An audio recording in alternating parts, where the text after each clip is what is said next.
What do you get if you combine a piece of plywood, a few nails, and an engine from a Volkswagen Beetle? You get the strangest, most primitive, yet at the same time one of the most interesting cars in the history of the German brand. Do you think the old budget Transporter T2 is the benchmark for Spartan design? Put it next to the hero of today's video, and that classic van will seem like a luxurious, premium Mercedes S-Class to you.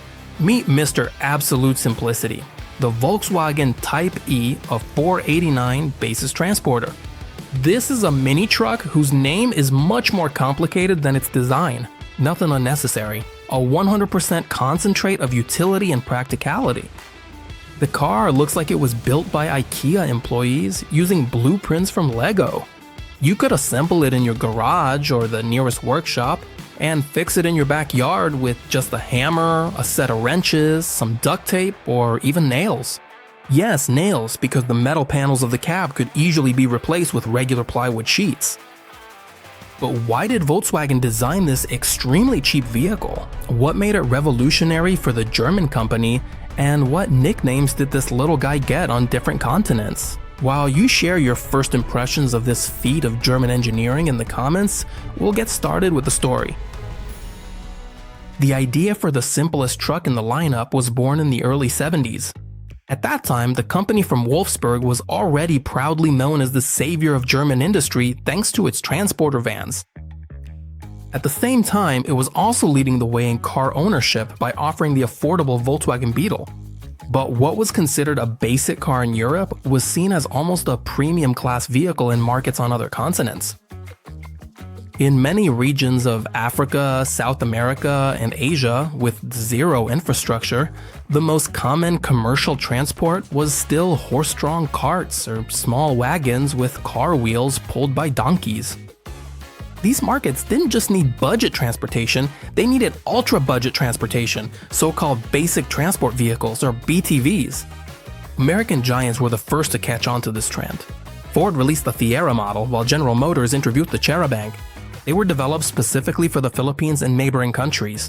Completely flat body panels that could be bent on a regular machine, and the simplest engines. The French company Citroën created the FAL model. Its name literally translated from French as easy to make. The car was based on the legendary 2CV's components and had a body that looked like a box assembled from metal sheets. But the true king of this niche turned out to be Japan's Toyota. In 1977, they introduced the Kijang model for the Indonesian market. It had the same basic utilitarian cabin and looked like a brick on wheels, but it turned out to be so reliable that it eventually evolved into a full-fledged family of city cars, which still exist today. Seeing this parade of utility vehicles, Volkswagen also decided not to stay on the sidelines of this pragmatic, noble goal.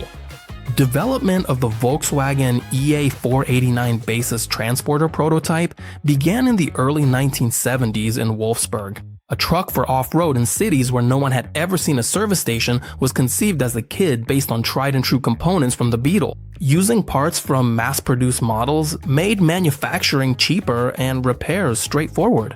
Finding spare parts from the Beetle or Transporter was easy even in the most remote corners of Latin America. The first prototype was assembled in September 1973.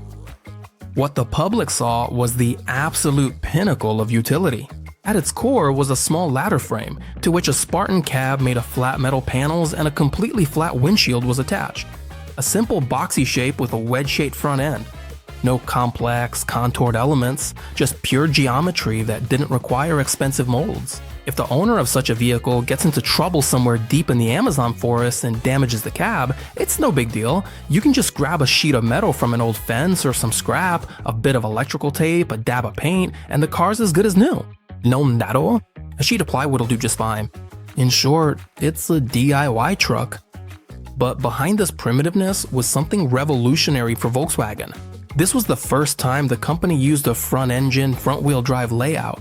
Basically, it was a mirror image of the Beetles and Transporters, where everything was in the back. The engineers had to work hard to adapt the old components to the new layout. They chose this format for better performance on dirt roads. The heavy engine pressed down on the driven front wheels, adding traction, And under the cab, they squeezed in the legendary 4-cylinder, air-cooled boxer engine from the Beetle, with a 1.6-liter displacement and 50 horsepower. A 4-speed manual transmission was paired with the engine.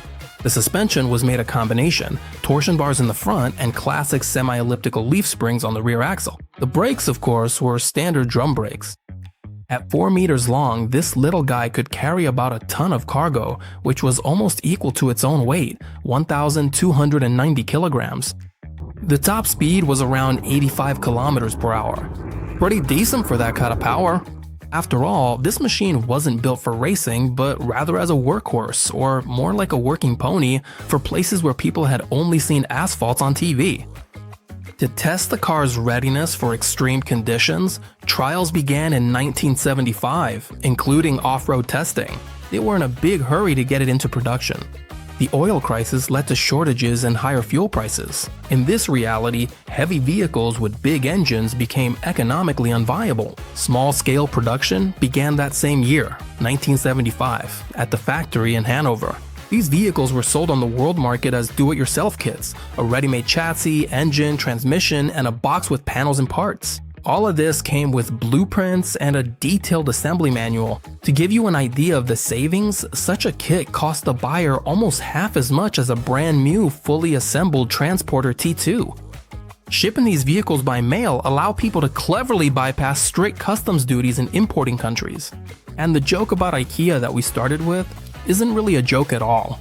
These vehicle kits were packed into wooden crates as tightly as possible, so that as many disassembled trucks as possible could fit into a single standard shipping container. This brought the cost of logistics down to practically just a few cents. The disassembled kits were shipped mostly outside of Europe, to Papua New Guinea, the Philippines, Pakistan, Indonesia, Turkey, and Mexico. There, at local factories, they were reassembled, often with a touch of local flavor added. For example, in Turkey, instead of the standard cab, they used the front end from a Volkswagen Transporter T2. In Indonesia, they did the same thing, but also added their own decorative grille in the front. In the other countries, the truck was produced almost unchanged, but it picked up some interesting nicknames. In the Philippines, it was called the Track Bayan, meaning village vehicle, while in Indonesia, it was known as the Mitra, which means partner. There, they delivered goods or worked hard on small farms. Thanks to the universal chassis, the base was used for vans, high-sided trucks, campers, minibuses, and even ambulances. While in Germany itself, from 1975 to 1979, 2,900 of these kits were assembled.